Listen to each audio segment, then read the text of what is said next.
ഗുജറാത്തിലെ അഹമ്മദാബാദിലുണ്ടായ വിമാന ദുരന്തത്തിൽ മരിച്ച മലയാളി നഴ്സിനെ സമൂഹമാധ്യമത്തിലൂടെ ഹീനമായി അധിക്ഷേപിച്ച വെള്ളരിക്കുണ്ട് ഡെപ്യൂട്ടി തഹസിൽദാർ പവിത്രനെ സസ്പെൻഡ് ചെയ്തു. പിന്നാലെ ഹോസ്തൃക പോലീസ് കസ്റ്റഡിയിലെടുത്ത ഇയാളെ ജോലിയിൽ നിന്നും പിരിച്ചുവിടാൻ ജില്ലാ കലക്ടർ സർക്കാരിന് ശുപാർശ നൽകി.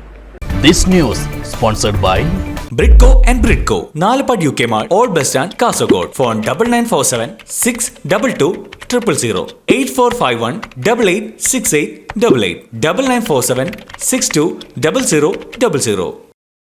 രാജ്യത്തെ മുഴുവൻ ദുഃഖത്തിനാഴ്ത്തി അഹമ്മദാബാദിലുണ്ടായ ആകാശ ദുരന്തത്തിൽ മരിച്ച ഏക മലയാളിയായ പത്തനംതിട്ട പുല്ലാട് സ്വദേശിനിയും ലണ്ടനിലെ നഴ്സുമായ രഞ്ജിതാജി നായരെക്കുറിച്ച് ഫേസ്ബുക്കിൽ അപകീർത്തികരവും തികച്ചും സ്ത്രീവിരുദ്ധവുമായ കമന്റിട്ടതായി ശ്രദ്ധയിൽപ്പെട്ടതിനെ തുടർന്നാണ് വെള്ളരിക്കുണ്ട് താലൂക്ക് ഓഫീസിലെ ജൂനിയർ സൂപ്രണ്ടായ മാവുങ്കാല ആനന്ദാശ്രമത്തെ ഈ പവിത്രനെ റവന്യൂ വകുപ്പ് അന്വേഷണ വിധേയമായി സർവീസിൽ നിന്നും സസ്പെൻഡ് ചെയ്തത്.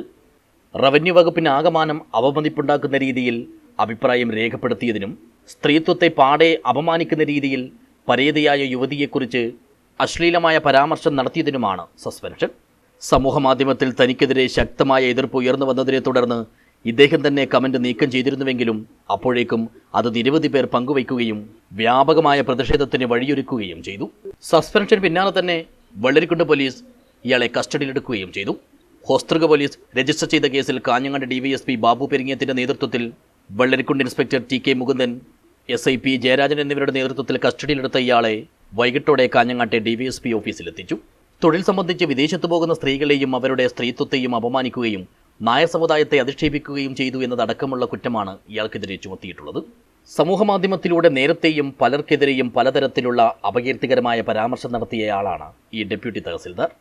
2023 ആഗസ്റ്റിൽ മാവുങ്കാൽ പുതിയ കണ്ടത്തെ ശ്രീമദ് പരശിവ വിശ്വകർമ്മ ക്ഷേത്രം പ്രസിഡന്റ് സമൂഹമാധ്യമത്തിലൂടെ അപകീർത്തിപരമായ പ്രചാരണം നടത്തിയെന്ന് കാണിച്ച് നൽകിയ പരാതിയിലും 2024 ഫെബ്രുവരിയിൽ സമൂഹമാധ്യമത്തിലൂടെ അപകീർത്തിപ്പെടുത്തിയെന്ന് കാണിച്ച് V ഭുവനചന്ദ്രൻ എന്നയാൾ സമർപ്പിച്ച പരാതിയിന്മേലും ഇദ്ദേഹത്തിന് കർശന താക്കീത് നൽകിയിരുന്നു. എന്നാൽ പിന്നീടും പവി ആനന്ദാശ്രമം എന്ന ഫേസ്ബുക്ക് ID വഴി മുൻ മന്ത്രിയും കാഞ്ഞങ്ങാട് MLAയുമായ E ചന്ദ്രശേഖരനെ വ്യക്തിപരമായും ജാതീയപരമായും അധിക്ഷേപിച്ചും ഇദ്ദേഹം ഫേസ്ബുക്കിൽ പോസ്റ്റിട്ടു. ഇതിന്റെ പേരിൽ ജൂനിയർ സൂപ്രണ്ടായിരുന്ന പവിത്രനെ 2024 സെപ്റ്റംബർ 18 അച്ചടക്ക നടപടിയുടെ ഭാഗമായി സസ്പെൻഡും ചെയ്തിരുന്നു. ഇതിന്റെ നടപടികൾ പൂർത്തിയാക്കിയ ശേഷം ലഘുശിക്ഷയായ സെൻഷൂർ നൽകി നടപടി തീർപ്പാക്കി 2024 നവംബർ 7 ഇയാൾ വീണ്ടും സർവീസിൽ പ്രവേശിച്ചത്. നിരവധി മുന്നറിയിപ്പുകളും താക്കീതുകളും നൽകിയിട്ടും നടപടികൾക്ക് വിധേയനായിട്ടും നിരന്തരമായി റവന്യൂ വകുപ്പിനും സർക്കാരിനും അപകീർത്തിയുണ്ടാക്കുന്ന പ്രവൃത്തികൾ ആവർത്തിച്ചു വരുന്നതിനാൽ പവിത്രൻ ജോലിയിൽ തുടരുന്നതിന് പ്രാപ്തനല്ലെന്ന് ബോധ്യപ്പെട്ടിട്ടുണ്ടെന്നും ആയതിനാൽ ഇദ്ദേഹത്തിനെതിരെ കർശനമായ നിയമ നടപടികൾ കൈക്കൊള്ളണമെന്നും കാണിച്ച് ജില്ലാ കലക്ടർ K ഇമ്പശേഖർ സർക്കാരിലേക്ക് ശുപാർശ ചെയ്തു. News desk, Kasaragod vision.